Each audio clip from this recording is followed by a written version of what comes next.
What are your thoughts on Eddie Bravo? Johnny Bravo, the cartoon guy. Who asked that? Eddie Bravo. Oh, Eddie, oh, the rubber man. Oh, okay, all right. Man, because the other time the guy asked me about what I like in cheeseburgers. And the other guy was like, Johnny Bravo, that cartoon guy, he's funny, but okay, Eddie Bravo, all right. I'm sorry, guys, I'm sorry. The rubber man, yeah. I remember him for some time ago that he used to train with Jean-Jacques. Jean-Jacques Machado was my instructor, he got me from the white to the purple belt. He's a great instructor, awesome guy, great fighter.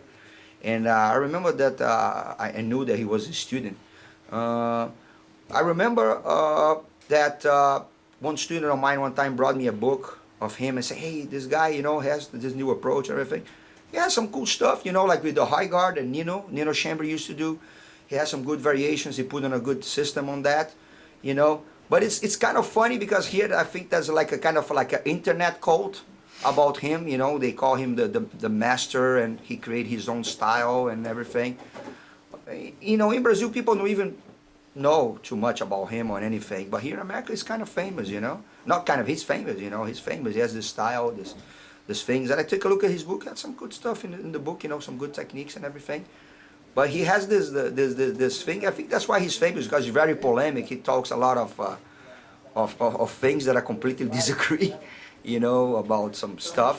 Like what? Like about this marijuana cult, or I mean, you can do whatever you want to do, when you're on your own with your buddies. I'm not a saint. I'm not saying that I'm a monk or anything, but put on a book, something like that. I think it's kind of, I got a little pissed off in a way that this is a public, he's a guy that people listen, and he's taking money out of my pocket, because what happens if a father of a kid reads that? Yeah. And think that all the jiu-jitsu guys like to train and do this, that's what I don't agree, but here in America, freedom of speech, they can say whatever they want to say. I don't lose my time too much about thinking about it. One good thing about this guy, the rubber man, is that he's friends of that guy, Joe Rogan for the UFC. Man, that guy's cool, man. I would like to hang out with that guy. That guy understands so much about jiu-jitsu, man. He says only good things. You see all the commentators, they don't know nothing. They say like horrible things. It's like, oh, the guy's on the mouth. Yeah, he's trying to do like a neck, it's not a neck crank or a neck, they try to do like a neck lock or something like that. Man, it's like unbelievable.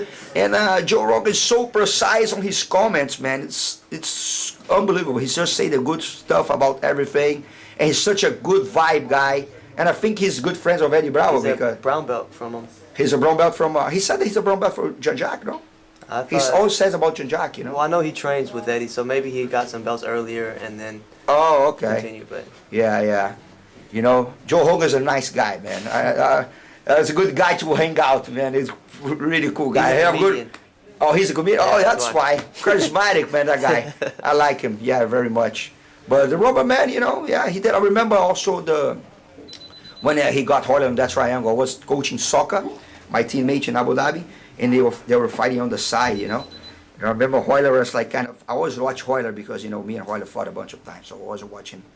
So he was, like kind of dominating the fight on points, doing really good, and all of a sudden, I wasn't even watching him, people, I was coaching soccer, and then people, oh! And then when I looked, the rubber man was like triangling him. I said, man, it was like, it's something that can happen though, something that can happen to anybody, if you're there, you put your face on the line, that's something that's gonna happen.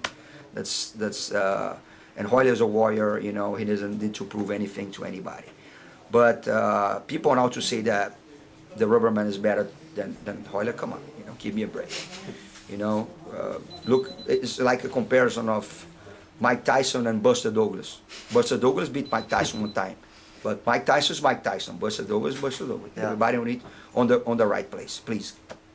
That's what I think. Yeah. Eddie Bravo only trains in no gi and claims that this is the next revolution in jiu-jitsu. What are your thoughts on this? Like I said, if you have a mouth, you can say everything that you want. I really do think that the no-gi part of Jiu-Jitsu is a really important and really fun one. I really like it. I mean, I competed in Abu Dhabi, I competed a bunch of tournaments in Brazil. I always train without the gi a lot, and I really like the no-gi game. But you know, it's facts. I'm a big fan of facts. You know, take a look at the best fighters, the best submission grapplers, and the best MMA fighters. We're doing without the gi, and who's the best? We're the best. The guy who trained no gi only, or the guys who train all their lives with the gi. This nobody can take this argument away. You know, look at the ADCC this year. I can tell you all the years, but let's say this year, under 65 kilos, Rafael Mendes, world champion in gi and competes with gi all the time. Just competed on the Europeans and was the winner. 77 kilos, Marcelo Garcia and Pablo Popovich. Pablo Popovich, a jiu-jitsu guy, black belt, has a school and titles in jiu-jitsu. And then the next one was 88 kilos, was Xande Ribeiro, if I'm not mistaken. Xande Ribeiro, world champion and absolute champion 2 times in jiu-jitsu. And you name it, you know, and then you go to the highest weight class, which is Fabricio Verdum, also a jiu-jitsu guy, trains jiu-jitsu all the time. You can ask them, and you can see the history. MMA, BJ Penn, world champion in jiu-jitsu, the black belt. Trains with the gi all the time. You go to his website and see. You go to the UFC countdown thing, whatever, you see him in the gi and training the importance of the gi.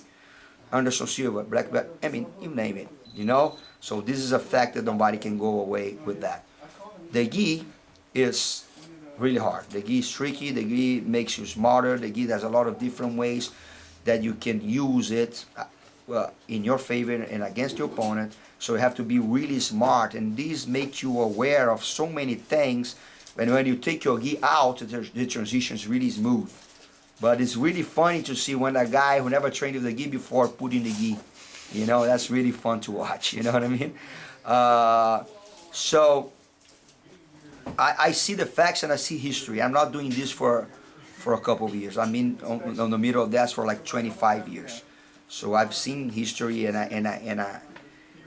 that's, you know, something that I train fighters, and I train fighters that only wanted to do no gi, and train fighters that come with the gi and then turn to MMA and everything. And what I see is this, you know, is a natural sequence. It's something that your foundation with the gi makes you a way more solid fighter in anywhere that you go. Brazilian Jiu-Jitsu guys are the best on the ground. It's not other styles that are the best on the ground. The Brazilian Jiu-Jitsu guys are, period, the best fighters on the ground. Fact. Okay? And all of them successful come from the gi.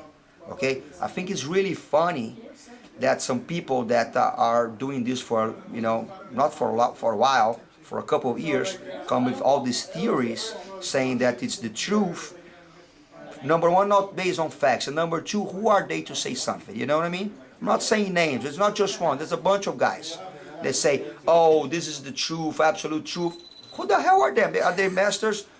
Are they like world champions? Are they like MMA champions in a big event? They created like so many world champions and something? Nothing. They're just somebody that speaks. So that's what I say. If they have a mouth, they can speak. You know? Let them speak, you know. I think that's funny that people buy it, you know, but it's so easy to sell things in America. Let them sell this and people buy it, and let's go. Life goes on, okay?